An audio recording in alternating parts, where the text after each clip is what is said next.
The Pacific Northwest. Beautiful, majestic, but with a mysteriously destructive force lying just beneath its surface. Washington State lies directly beneath the Ring of Fire, a circle that traces the continents and islands on the outer rim of the Pacific Ocean. These are populated with extinct and active volcanoes, from New Zealand to the Alaskan wilderness. But a high concentration of these volcanoes reside in the Pacific Northwest and show a very active and explosive history in the not-so-distant past.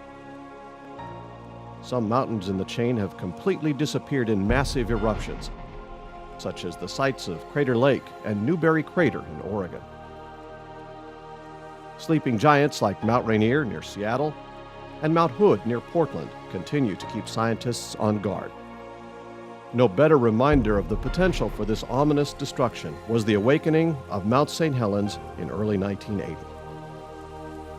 What started with a few deep earthquakes below the mountain soon grew into signs of volcanic life when cracks in the summit snow appeared and a steam vent blew open a small fissure.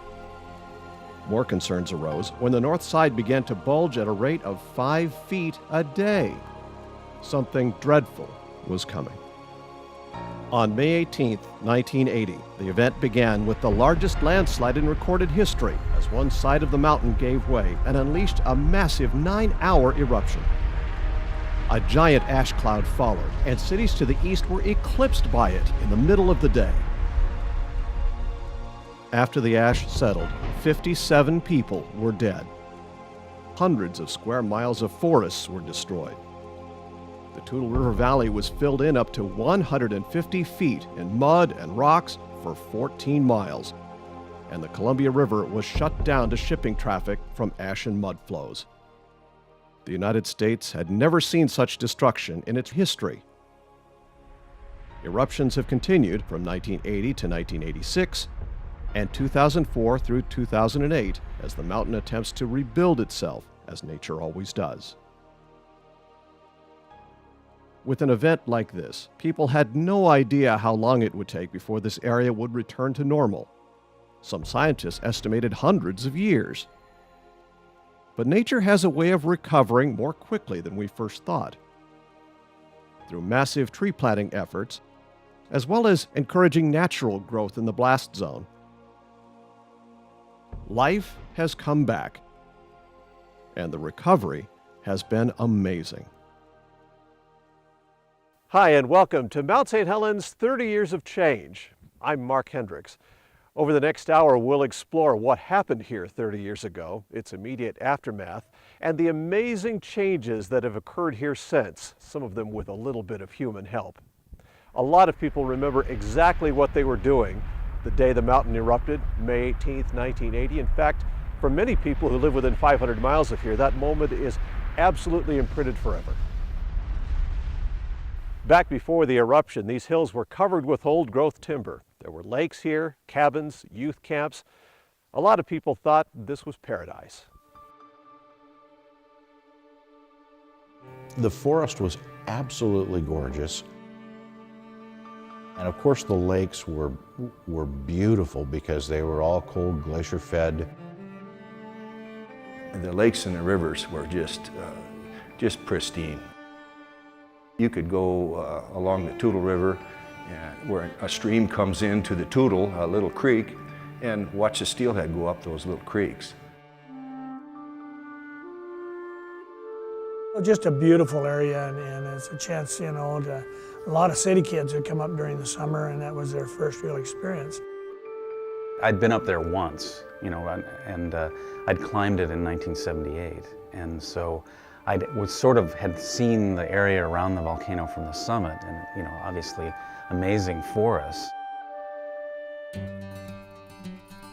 The beautiful grandeur of Mount St. Helens has drawn people for decades. As early as the late 1800s, local residents would come up for a leisurely drive through the massive old-growth forests, first by horse, then by automobile.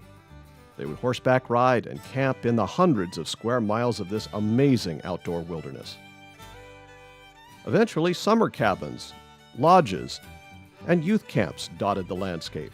drawing visitors on a regular basis. During winter, adventurers would hike the mountain, then ski down its almost perfect slope. The more daring would ice hike, then camp at the top for an amazing view.